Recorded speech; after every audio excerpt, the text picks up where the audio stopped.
السلام علیکم ناظرین، امید کرتا ہوں آپ تمام لوگ خیر و عافیت سے ہوں گے۔ ہمارا آج کا ٹاپک اللہ کے شغل سے کوئی نہ روک سکے۔ حضرت رابعہ بصریہ نے 7 روز کا روزہ رکھا اور افطار نہ کیا۔ اس دوران آپ لمحہ بھر کے لیے بھی نہ سوئیں۔ 7ویں دن جب بھوک کا غلبہ ہوا تو نفس نے کہا کہ آپ مجھے کب تک اس مصیبت میں مبتلا رکھیں گی۔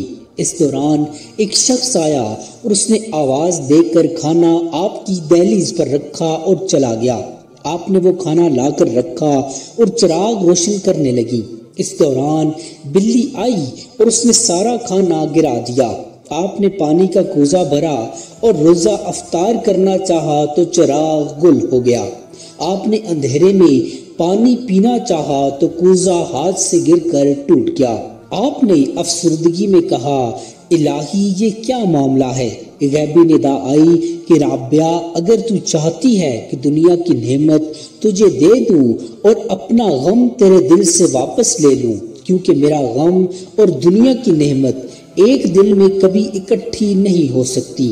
آپ نے فرمایا کہ میں نے دل کو دنیا سے قطع کر لیا اور اپنی امید کو مختصر کر لیا، اور میں سمجھی کہ یہ میری آخری نماز ہے، اور خلقت سے اس طرح منہ موڑ لیا کہ جب دل ہوتا ہے تو اس خوف سے کہ مبادہ دنیا مجھے خود میں مشغول نہ کر لے، اور میں دعا گو ہوں کہ الہی مجھے اپنے ذکر میں مشغول رکھ تاکہ کوئی بھی مجھے تیرے شغل سے باز نہ رکھ سکے۔